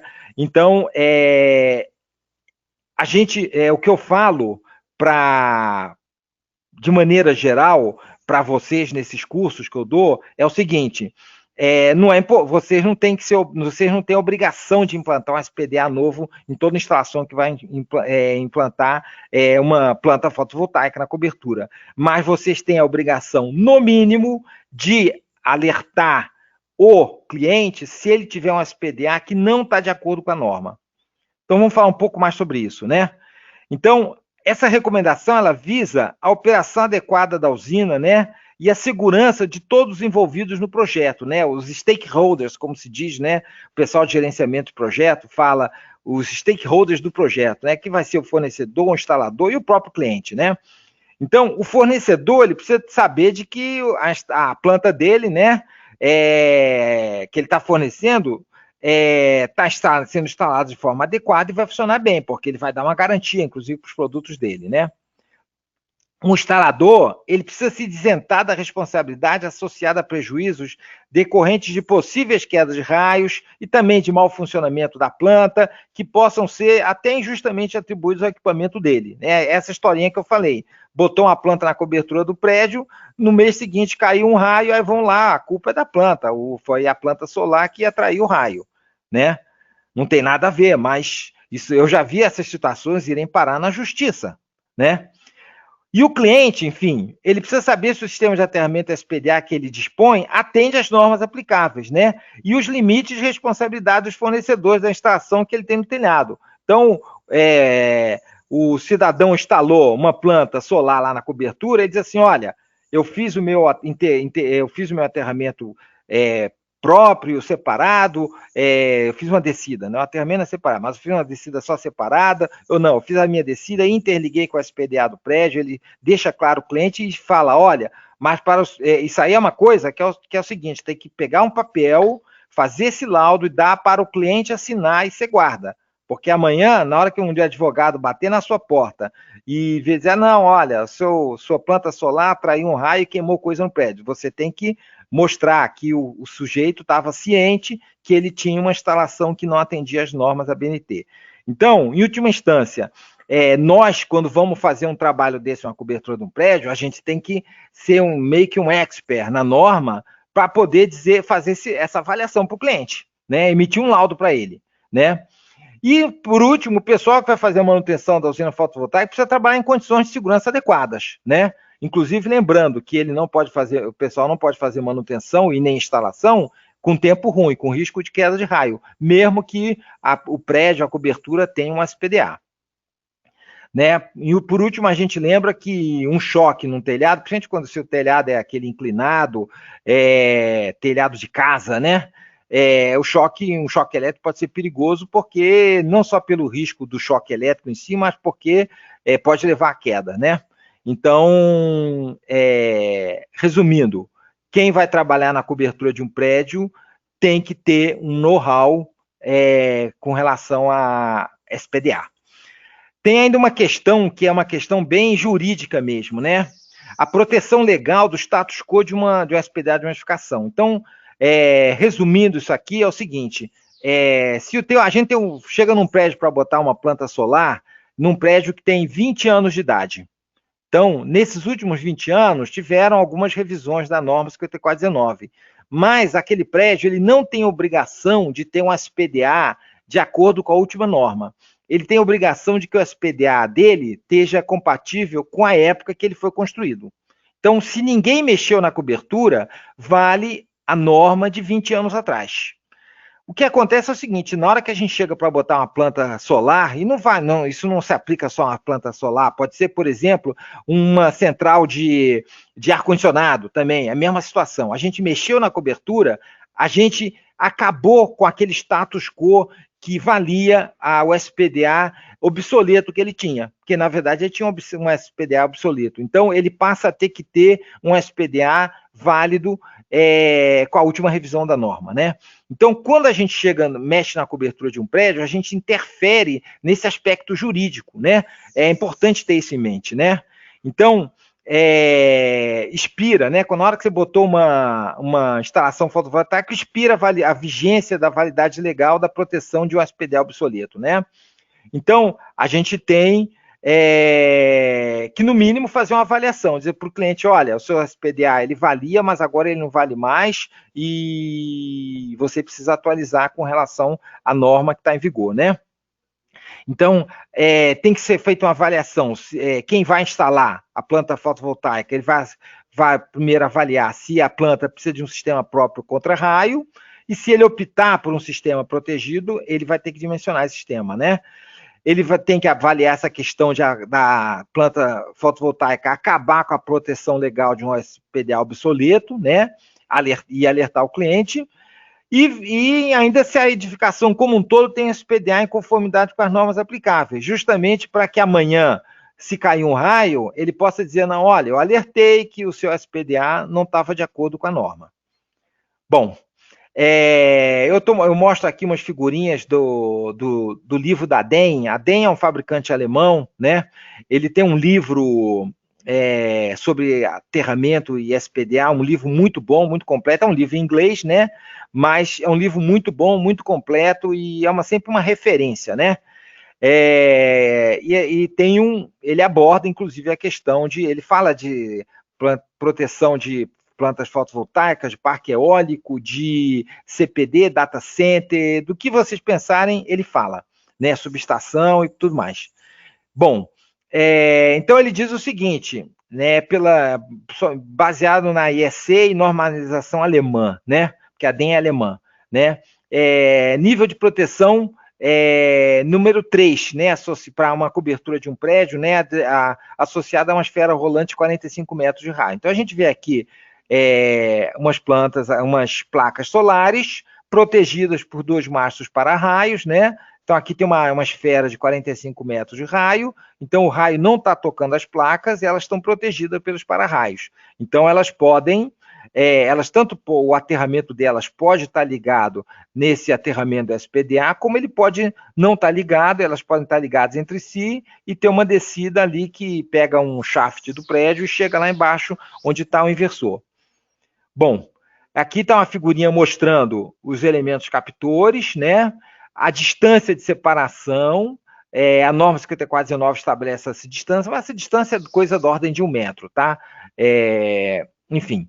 E aqui a gente está mostrando um sistema separado, né? A placa está protegida por esse terminal maior e esse terminalzinho menor aqui, que é mais curtinho para não fazer sombra na placa, né?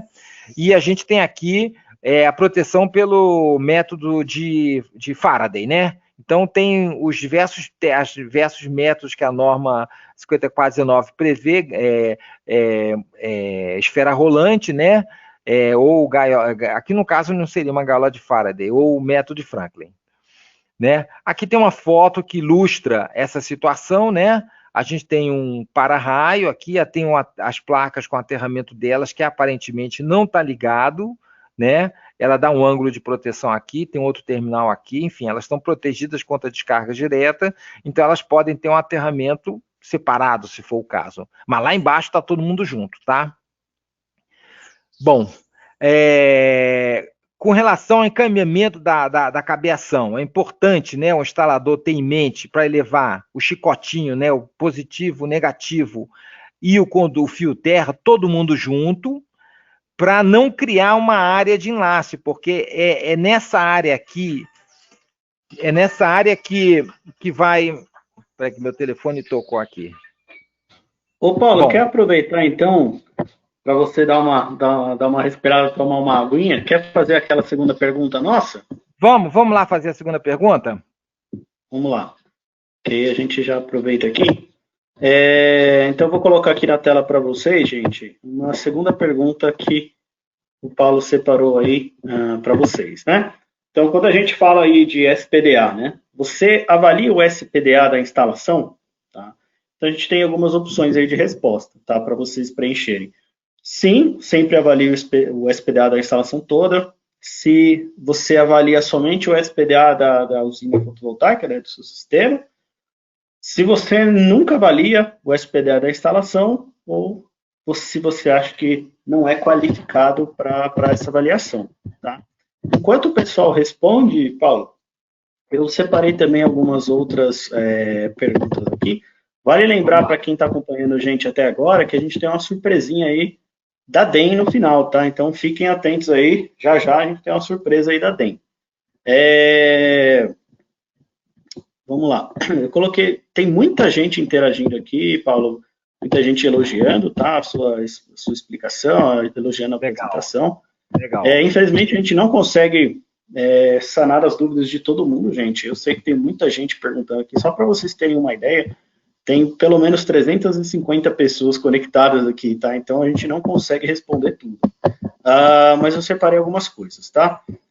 Até pegando o gancho desses últimos slides aqui, o Paulo César Amorim, ele perguntou o seguinte, com relação às sombras dos mastros, né, esse tipo de SPDA que você estava mostrando, o que pode ser feito? Bom, olha só, a sombra, o mastro para-raio, ele dá sombra e ele dá perda, inclusive, né, na geração de energia, né? Então, esse é um dos motivos de não botar SPDA numa planta de porte maior, né? Mas, enfim, o que se diz é o seguinte, que se for um terminal, como aqui mostrou aquela foto, um terminalzinho fininho de 1 centímetro, não tem problema, né? Porque ele não dá sombra, ele só dá penumbra, né? O raio, ele contorna o condutor, né? ele é muito fininho, ele não chega a dar aquela sombra completamente escura, fica na zona de penumbra, e a penumbra, então, dá pouca perda. Então, é aceitável que você bote elementos captores, mas com o diâmetro de um terminal aéreo que nunca tem mais do que 1 centímetro de diâmetro, ok? Bacana, bacana. Tem uma outra questão aqui do Leandro Pereira, que também, não só ele, tá? Como algumas outras pessoas perguntaram aqui no chat, perguntando o seguinte, tá? Qual seria a recomendação de um aterramento, por exemplo, ele coloca aqui de baixo custo, tá? Mas a ideia seria o seguinte, qual que seria uma recomendação para edificações pequenas, como residenciais e comércios, que vão receber uma microgeração, tá? Mas como os requisitos para, enfim, fazer todo o processo fica muito alto, o cliente acaba optando em não fazer, né? Então, o que você poderia oferecer para a gente de explicação aí sobre isso? Realmente, se a gente fizer, quando a gente faz análise de risco de uma edificação pequena, né? E nesse aspecto é interessante, né? A norma, né? Fazer análise de risco. A norma, muitas vezes, ela vai concluir que você não precisa botar SPDA, ou que você basta botar um DPS na linha de energia, na entrada de telefonia, esse tipo de coisa, né? Então, agora, é sempre bom ter um captor, né? Eu vou dar o exemplo da minha casa, né? Casa de ferreiro, eu não quero ter o espeto de pau, né? Então, o que eu fiz lá? Eu botei aquele galo lá em cima, né? Aquele galo norte-sul, bonito pra caramba, e ele é de ferro, né? E eu fiz uma descida desse galo, eu liguei com as calhas que tem no perímetro da casa, da cobertura, né, do telhado, né, e desci e fiz aterramento no jardim da frente e no jardim de trás, né. Então eu tenho um para-raio na minha casa, eu botei, que seria o equivalente a um terminal aéreo, né, no ponto mais alto tem o galo lá e eu aterrei o galo, né. Então, a recomendação é essa, né? Se fizer análise de risco, né? O ideal é seguir a norma à risca, né? E faz análise de risco, é provável que, sendo a instalação pequena, a análise vai dizer que você não precisa de ter SPDA, ou que você basta botar um DPS. Então, essa é uma saída para a gente ter, digamos, não mexer na cobertura da casa, porque botar um para-raio numa casa enfeia a casa, né? Sempre, né? Mas a gente pode tomar alguma atitude no sentido de botar um DPS no quadro geral de energia, que a maioria das vezes não tem, né? Esse tipo de coisa. Bacana, Paulo. Acho que até ligado junto a essa questão, muitas outras perguntas aqui vieram ainda sobre esse tema, né? Como essa última pergunta aqui do Paulo Adabo, que ele fala que a maioria das instalações, né? Por exemplo, até esqueci agora quem que foi que perguntou também aqui, mas é que são várias, né? Do mesmo tema. Mas eles comentam aqui que muitas instalações de casa antiga, por exemplo, né? Você não tem uma proteção, né? Você não tem o terra, você não tem nada.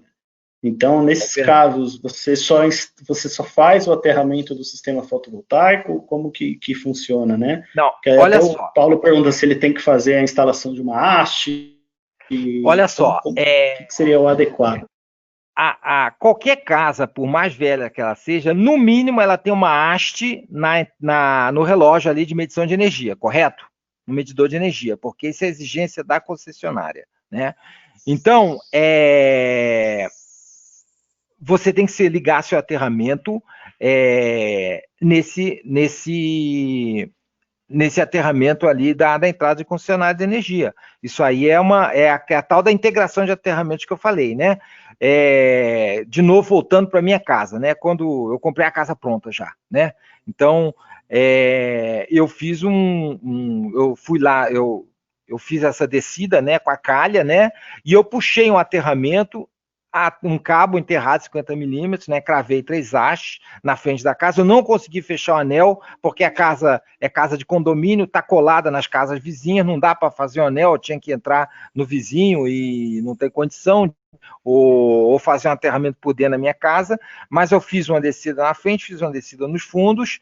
Então, a gente faz o que dá para fazer, né? Porque quando a gente quando a gente projeta uma instalação desde o zero, é sempre mais fácil da gente prever as soluções. Quando a gente chega numa instalação já existente, a gente tem um monte de restrição, né? Então, a gente tem que conhecer a norma e fazer o que é possível para fazer essa integração.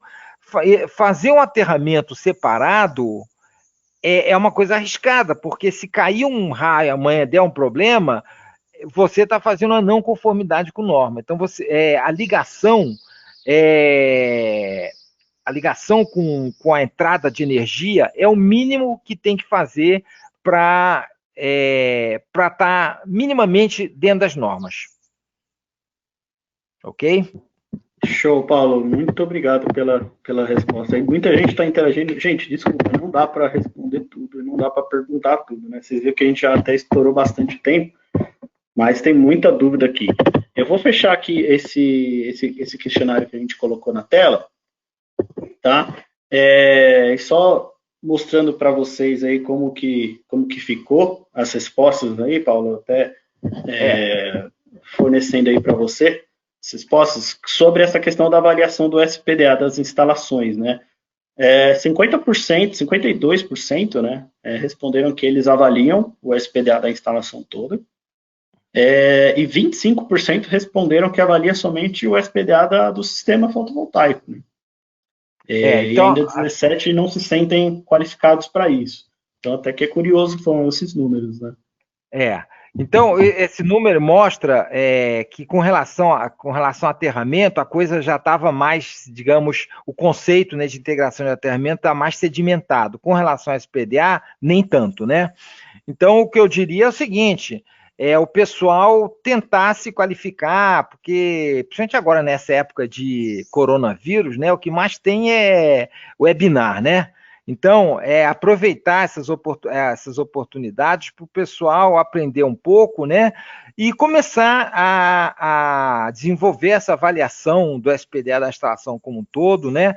Não precisa fazer a instalação no cliente, mas tem que alertar o cliente, é aquilo que eu falei. O seu sistema aqui precisa disso e daquilo ali para se adequar à norma, não sei o quê. É importante, então, o pessoal se qualificar nessa área para fazer esse tipo de avaliação, tá? Legal. Então, a gente tem aqui 300 e não sei quantas pessoas aqui atendendo, pelo menos 100 e tantas pessoas vão agora passar a fazer essa avaliação. Legal. Legal. Vou contar aqui, então, Paulo, mas fica a dica aí para o pessoal, que é também o que a gente tem feito aí nesse período de quarentena, né? Fornecendo bastante conteúdo aí para vocês se qualificarem cada vez mais, né? Exato, a ideia é essa, divulgar o conhecimento, né? Legal. Pode seguir, Paulo. O pessoal já está vendo sua tela. Então então a gente estava falando aqui de encaminhamento da cabeação na cobertura da instalação, né? Evitar esses loops, né? Esses loops são terríveis, né? A gente sempre fazer um loop com a área menor possível, né? Se esse cabo, por exemplo, for trançado, melhor ainda. E também o fio terra, que a gente correr junto com isso aqui, também todo mundo juntinho, um chicotinho bem apertadinho, bota aquelas braçadeiras plásticas ali para manter o chicote junto e depois descer lá para dentro da instalação. Bom, isso aqui já estou no segmento final, né? Proteção contra sobretensões, né? A 5410, ela fala que uma usina fotovoltaica são massas expostas ao tempo, né? Exposição diretas a raios, né? Então, o uso de DPS é obrigatório, né? Significa o quê? A nossa usina fotovoltaica está ligada no inversor, né? E na entrada do inversor nós temos que botar proteções, né? Contra sobretensões. O uso do DPS é obrigatório. Né? A 5419, ela proteção contra descarga atmosférica, né? todos os condutores do sistema de potência e de sinal devem ser direta ou indiretamente ligados a equipotencial, né? Condutores vivos devem ser conectados somente através do DPS. Então, o que ela está dizendo, em última instância? Está dizendo também que os condutores, que obrigado o uso do DPS. Na verdade, ela está reforçando o que a 5410 já falou, né? E, finalmente, a norma específica de arranjos fotovoltaicos, né, requisito de projeto, ela joga para a 5419, né? Essa norma aqui, a gente diz que ela é um filhote da 5410, né? Ela aborda um tipo de estação específica de baixa tensão, que são as usinas fotovoltaicas, né? E muita coisa ela vai remeter para as normas mães, né? Que é a 5410, 5419, né? Ela ainda faz essa recomendação: cabos longos sejam instalados em condutos metais aterrados ou enterrados com produção mecânica. Isso vale para planta de chão, mas vale também para aquela planta de cobertura, de estacionamento, né? Então a gente tem o prédio e tem assim um estacionamento um pouco afastado, até para não sombrear, né? E tem ali as plantas fotovoltaicas, a planta fotovoltaica na cobertura do estacionamento. Então o cabo que vem desde lá com o par, né, que vem desde lá do estacionamento até o abrigo onde está o inversor, então, de preferência enterrado.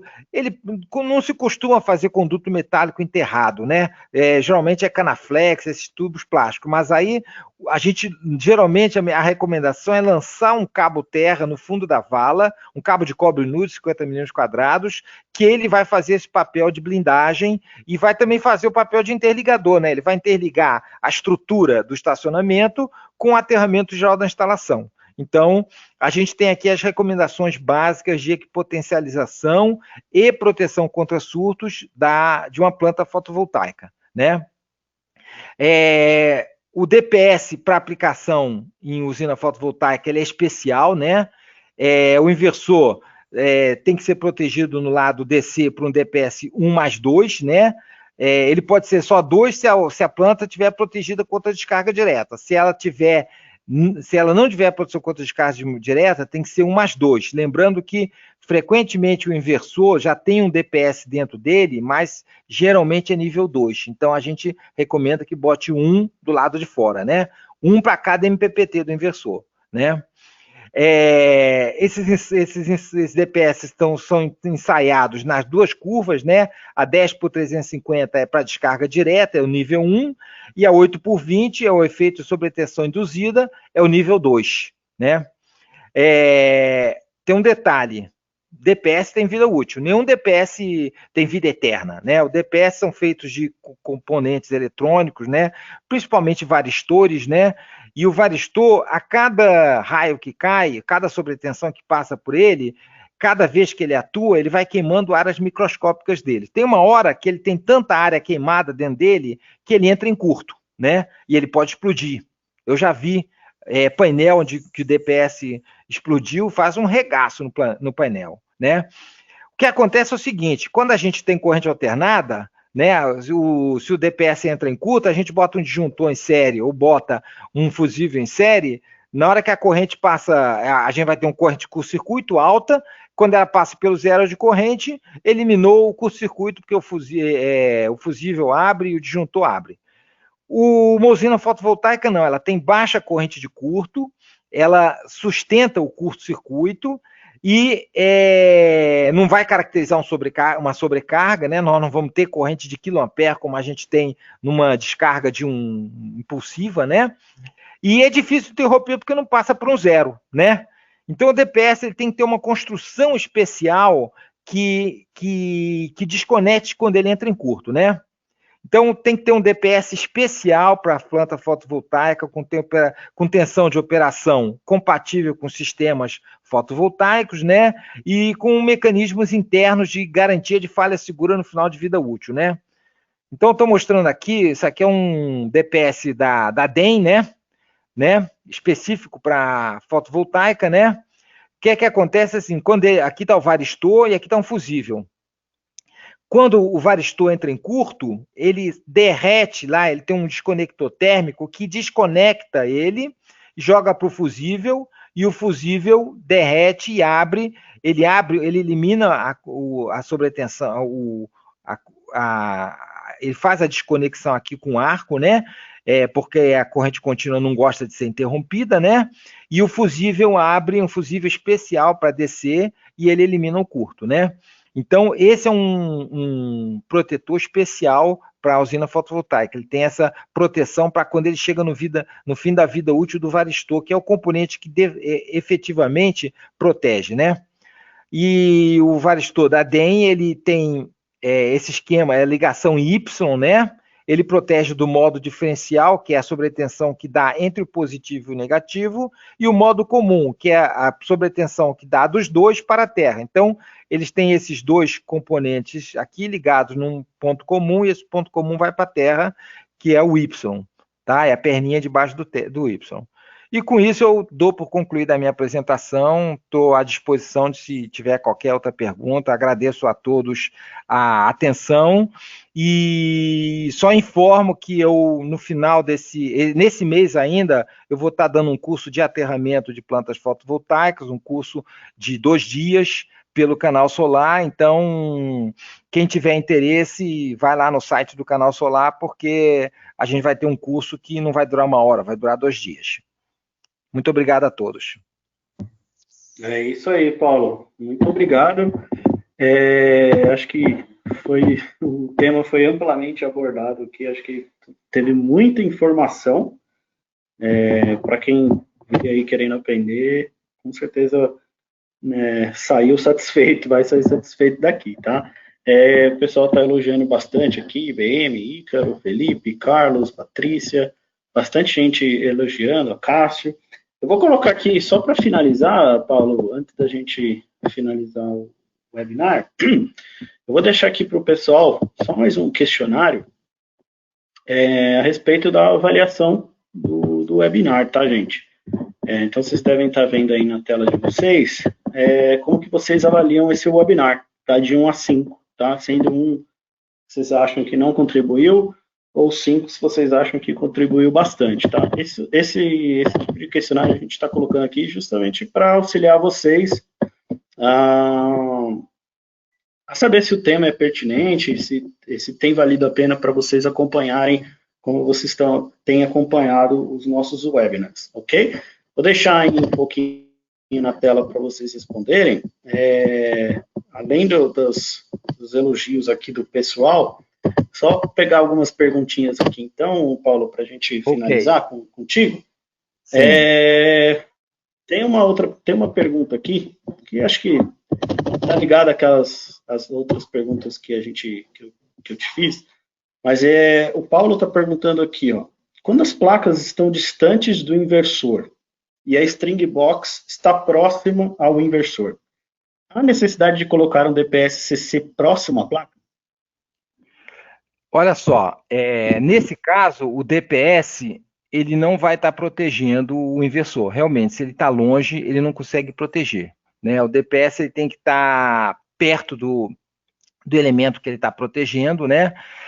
Se a gente tem um DPS nível 1, por exemplo, e tem as entradas do inversor protegidas por DPS nível 2, internas no inversor, a gente até tem que dar uma distância, alguns metros, uns poucos metros de cabo para coordenar os 2 níveis de proteção, né? Mas se estiver longe, aí ele já não vai cumprir esse efeito, é desejável que ele esteja no máximo a poucos metros de distância. Aí eu diria que nesse caso é melhor botar o DPS lá perto do inversor e não no string box. Legal. Tem mais uma outra pergunta aqui do Luiz Vanderlei. Ele comenta o seguinte: instalei um sistema fotovoltaico em área rural que tinha um SPDA desativado. O cliente disse que após a instalação do SPDA, aumentou a queda de raios. Então, ele desativou o SPDA. Pode comentar? Olha só, esse tipo de coisa a gente acreditar nessas avaliações de cliente é complicado, né? O conceito que se tem é o seguinte: o SPDA, ele não atrai o raio, ele intercepta um raio que cai na instalação. Então, essa é o conceito que se tem de um SPDA. Ele intercepta o raio que cai na instalação. Então, é aquilo que eu mostrei naquelas fotos. O raio sai da nuvem, ele não está vendo lá embaixo. Ele sai da nuvem e vai descendo em direção à Terra. E ele tem que chegar muito perto para ele... Muito perto é assim... como a gente vê, o raio da esfera é 45 metros. Então, ele chega geralmente a dezenas de metros para ir resolver, então, onde é que ele vai cair. Então, as pessoas fazem coisas malucas, né? Desligam o aterramento, então ele acha que está queimando o computador, ele crava uma haste e faz um aterramento separado. A gente vê muita coisa maluca que os nossos clientes fazem por aí, mas a gente não pode ir pela cabeça deles. A gente tem que ir, de novo, pelas normas, né?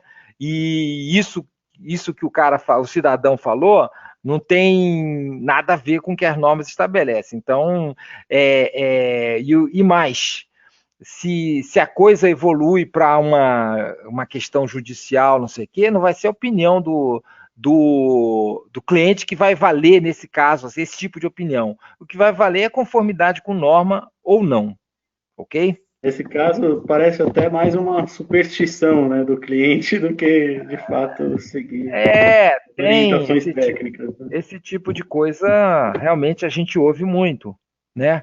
Uhum. Eu já fui chamado de ladrão por um síndico de um prédio, porque eu falei que o prédio precisava de um SPDA com anel captor, com tantas descidas, e foi lá uma outra empresa e disse que não, basta botar um para-raio com uma descida e 3 hastes. E o cara me chamou de ladrão. Então, essas situações a gente passa, né? A gente ouve. É loucura, né? A gente tem muitas instaladores ainda tem os discursos decorados, né? Então ele ouviu em algum lugar e ele repete e aquilo vai se passando para frente até que é aquela história, né? A mentira de ser contada tantas vezes acaba virando verdade, né? Não, e tem uma coisa, né? Que eu, por exemplo, eu só trabalho em nicho de mercado. Né? Eu trabalho no nicho de mercado do cara que quer tudo certinho, né? Toda conformidade com norma. Então, isso é nicho de mercado, porque se a gente for olhar só preço, realmente é difícil concorrer na base só de preço. Complicado mesmo. Paulo, eu vou fechar aqui a avaliação, o pessoal aqui quase a totalidade já votou. Eu queria agradecer você de novo pela disponibilidade, tá? Por estar aqui com a gente, ceder esse tempo aí na agenda para passar um pouco de informação para os nossos clientes, o pessoal que vem acompanhando a gente nesse período. Se você puder deixar aí, eu não sei se você passou em algum momento ali os seus contatos, eu sei que tem aqui o site, né, da Paiol, mas se você quiser deixar aí algum contato também, que o pessoal tem pedido aqui. Eu deixei basicamente o meu e-mail, né? Deixa o meu e-mail. Deixar na tela só para o pessoal. Aqui. Legal. Então, pessoal, se vocês puderem até tirar um print screen aí da tela. Então tá aqui o meu e-mail, qualquer coisa eu estou à disposição de quem tiver qualquer necessidade. Legal. Então tá aí, paulo.freire@paiolengenharia.com.br. Isso Paulo, aí. obrigado. Então, a gente vai dar continuidade aqui ao término do webinar. Eu estou desconectando, então. Eu estou desconectando e agradeço a todos, agradeço a avaliação que foi boa, estou muito feliz e estou à disposição aí para tanto da Fronius como do pessoal todo que participou para qualquer coisa que eu possa ajudar, ok? Legal, um abraço. Um abraço para todos, muito obrigado, tchau. Bom, pessoal, só continuando aqui, finalizar o webinar para vocês, para as dúvidas que ficaram ainda sem serem respondidas, eu peço que vocês encaminhem aí para nós, tá? Através do nosso canal aí do marketing, tá? @fronius.com. Vocês podem ali também solicitar um tema para algum webinar, o que vocês tiverem em mente, tá? A gente tem ali o QR Code, tá? Para vocês acessarem o canal nosso do YouTube, onde essa apresentação do Paulo e as demais ficarão disponíveis, tá? Eu vi que tem muita questão aqui referente à apresentação, onde que acessa a apresentação, onde consegue a apresentação. Ela vai ficar disponível no nosso canal do YouTube, tá? Então, vocês puderem aí acessar a Frônios Solar ou através do QR Code, vocês vão conseguir acessar, beleza? Lembrando que a gente tem aí também, vou deixar aqui na tela para vocês, os contatos do suporte técnico, tá? Então, vocês têm aí tanto o contato telefônico como o e-mail do nosso suporte técnico, tá? Que pode auxiliar vocês em demais dúvidas referentes aí ao nosso produto, né, aos inversores e, claro, também referente aí ao tema de hoje, questão de aterramentos dos inversores, etc., eles vão poder ajudar vocês, tá? Para finalizar aqui, eu queria só passar a ideia que a gente tem para a semana que vem. A gente vai continuar nesse mês aí com os webinários, tá? A gente vai fazer agora só diminuir um pouquinho a carga horária nossa. A gente começou a fazer as lives de quinta-feira, tá? No Instagram. E semana que vem a gente vai receber o Marcelo, o professor Marcelo Vilalva, tá? Para falar sobre o fator de potência em instalações fotovoltaicas e a compensação com os inversores. Então, o Marcelo, não sei se vocês, se todo mundo conhece, também é um especialista da área de energia solar há um bom tempo, ele é professor da Unicamp, ele é um dos coordenadores lá no laboratório de energia solar, tá? E na sexta-feira, o nosso time de especialista, o Thiago vai fazer uma apresentação aí sobre as topologias de instalação, instalação dos inversores no modelo centralizado ou descentralizado, explicar as diferenças e as vantagens de cada uma delas, beleza? O que a gente tem ainda hoje, além do sorteio dos kits da Frônios e do Smart Meter, o pessoal da ProAlto, que é parceiro nosso aí, o Miguel, o pessoal lá todo o pessoal da ProAlto, eles disponibilizaram para nós sortearmos um livro da DEM, né? Então, o livro que o Paulo abordou durante a apresentação, né, que ele até utilizou as figuras e todas as orientações técnicas, ele tirou desse livro. Muita gente perguntou ali qual que era o livro, né, que o Paulo comentou durante a apresentação. É esse livro aí da DEM, chamado Lightning Protection Guide, tá? Esse é um livro em inglês, tá? É um livro que tem todas as informações aí de normas, de instalação, de proteção, de tudo que você possa imaginar relacionado a esse tema aí, referente a SPDA, proteções contra raios, beleza? Então, a gente conseguiu aí junto à ProAlto sortear um livro da DEM, tá? Então, a gente vai sortear um livro da DEM e vamos sortear também o kit da Frônios e o Smart Meter, beleza? Então, acho que eu vou convidar o Vitor a entrar com a gente aí no webinar para ele realizar o sorteio, beleza, gente? Fala, Vitor, tudo bom? Fala, pessoal, beleza aí com vocês? Muito bom, muito boa a participação de vocês hoje aí, muito legal mesmo, vocês estão de parabéns aí. A gente recebeu comentários muito positivos aí, foi bem bacana mesmo, tá? Então a gente agradece de verdade pela participação de vocês, tá? Vamos lá, vamos dar sequência ao nosso sorteio aqui. Deixa eu projetar minha tela aqui para vocês. Legal que hoje também eu vi muita gente que participou aqui, estava online na nossa live ontem lá do Instagram.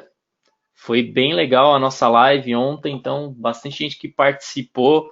Hoje aqui estava online legal. Lá na live. Então, lembrando que semana que vem tem live de novo no Instagram, fora esses 2 webinários aí, então sigam a gente lá nas redes sociais. Pessoal, essa aqui é a lista de quem está participando do sorteio, quem seguiu a regra certinho lá, né? O que a gente passou como regra, estava lá disponível nas nossas redes sociais, tá? Eu vou passar para vocês a lista aqui rapidamente para vocês darem uma checada aí, o nome de vocês está aí, ok? Então, como é que vai funcionar? Primeiro, a gente vai sortear o livro que a ProAlto cedeu para a gente aí, tá? Então, agradecer também ao pessoal da ProAlto. A gente vai sortear primeiro esse livro, é realmente uma bíblia aí, quem ganhar é realmente um sortudo, tá? Vitor, até queria aproveitar, agradecer o Miguel, né, a Tayane e a Laís, lá do pessoal da ProAlto, que disponibilizou o livro para nós. Legal, legal. E aí, em seguida, né, a gente vai sortear o kit Fronius, mas hoje, como a gente teve uma quantidade muito grande aí de participantes, a gente vai sortear 2 kits, tá? Então, é o livro da ProAlto mais 2 kits, e aí, por final, a gente sorteia o Smart Meter, tá bom, pessoal? E aí, hoje já é sexta-feira, tá encerradas as atividades aí, pode tomar uma cervejinha, pode descansar, tá bom? Guardem bem as anotações que vocês fizeram aí, é de muito valor o conhecimento que a gente teve hoje. Então vamos lá, vamos sortear primeiro o livro, tá? Então vou fazer o primeiro sorteio aqui. Vamos lá, vamos ver quem vai levar o livro da ProAlto. Vamos ver.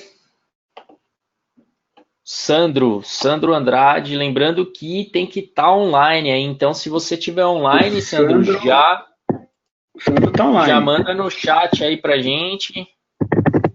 Sandro tá online? Sandro. Beleza. Tá online. Beleza. Parabéns, Sandro. Então você levou aí o livro da DEM, cedido pela ProAlto. Parabéns. É isso aí. Parabéns, Sandro. Sortudo, hein? Vamos lá, então vamos dar sequência. Agora a gente vai sortear o primeiro kit Fronius. Kit Fronius, vamos ver quem que vai levar esse. Tem que estar online, hein, pessoal? Já manda no chat aí a comemoração. Marcos Marques. Marcos, se tiver online, pessoal aí já checa pra gente aí, Ariel, Thiago, Vamos Daniel. Checa aí se ele tá online. Não está online, não tô achando. Não, Marcos não está online. Não está online? Então, não vai ter o kit, o Marcos. Vamos sortear de novo aqui. Mais um, vamos lá.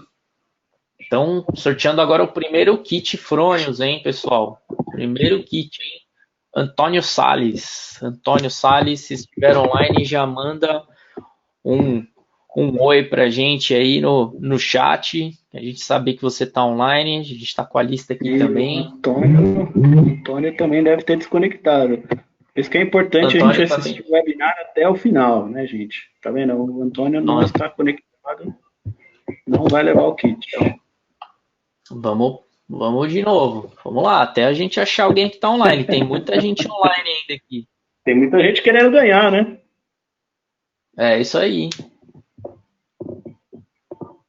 Sérgio Carlos Oliveira. Sérgio, se você estiver online, por favor, mande um oi pra gente aí, pra gente saber que você tá online. Vamos lá.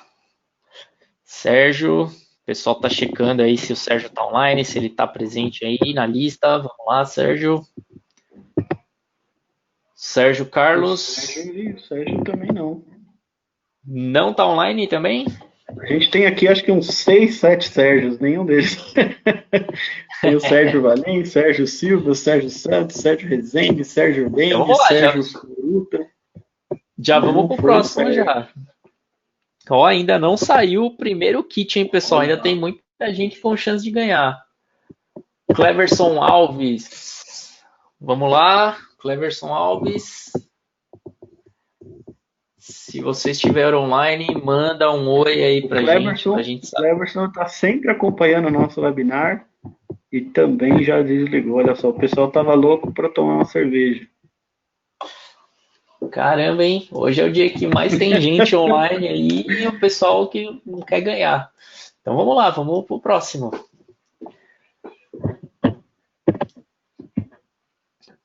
Quem que tá na torcida aí? Manda no chat aí, pessoal, pra gente saber aí quem tá acompanhando ainda. O Ralph Sampaio.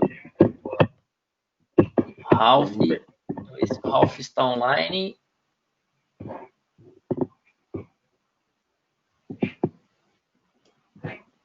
O Ralph está online. Ariel, tá chegando aí. Não tô acreditando também, não. Tem um outro Ralph aqui, o Ralph Rotter está online, mas o Ralph Sampaio não está online. Então, de novo, até a gente achar alguém. Vocês viram que tem mais de 100 pessoas na lista aí, e online tá aqui a gente tem João Garcia, mais de 200 tá pessoas online. Joanilson de Oliveira Aquino. E aí? Vamos ver.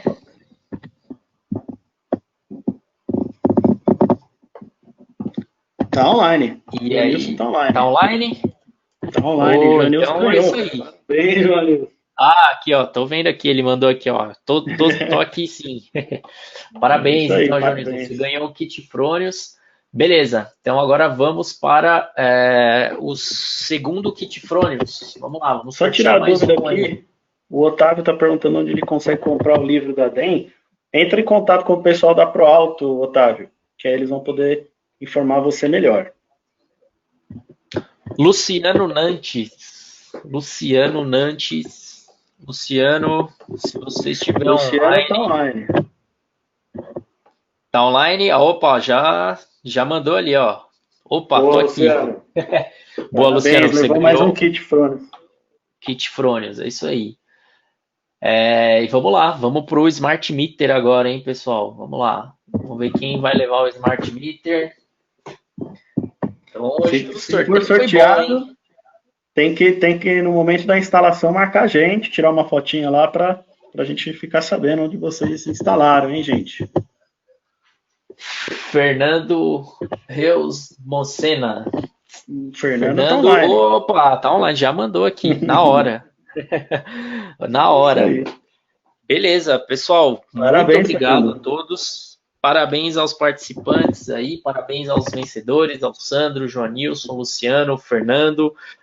Não fiquem tristes aí, porque a gente vai ter o próximo mês aí já está planejado para a gente aqui também. A gente vai continuar com os conteúdos agora lá no Instagram também. Então sigam a gente no Instagram e a gente vai trazer mais prêmios aí para vocês também, tá? Então quem não ganhou, continue assistindo, porque além do prêmio vocês estão ganhando muito conhecimento aí também. Eu acho que isso é bastante importante, tá? Então da minha parte aqui eu desejo um bom final de semana a todos, tá? Descansem bem aí, a gente continua aqui para apoiar vocês também, tá bom? Ariel, obrigado, vou deixar com você aí para encerrar. Valeu, Vitor, obrigado a você, obrigado a todo mundo, o Paulo que já está desconectado, mas agradecer ele de novo, a todos os participantes, aqui ao Paulo Sérgio, Renato Aragão, Rudi Becker, Jean Amaral, Rodrigo Molina, Fernando Reus, que ganhou, o pessoal da EBM, o Elvis, João Garcia, tem muita gente. E também vale lembrar isso, né? Para quem está se sentindo sem sorte, quanto mais participantes a gente tem, mais brindes a gente tem, né? Então, você vê que hoje a gente sorteou aí 4 produtos para vocês, tá? E peço que vocês continuem nos acompanhando, não perca aí agora as nossas lives de quinta-feira lá no Instagram. E a gente vai continuar aí com os webinários e esse mês ainda tem coisa nova para vocês, provavelmente, mas talvez mais para o meio, para o fim do mês a gente traga uma novidade aí para vocês, beleza? Mas de toda forma agradeço você, Vitor, o Thiago e o Daniel que estão online. E é isso, um abraço, bom final de semana para vocês e até semana que vem. Valeu!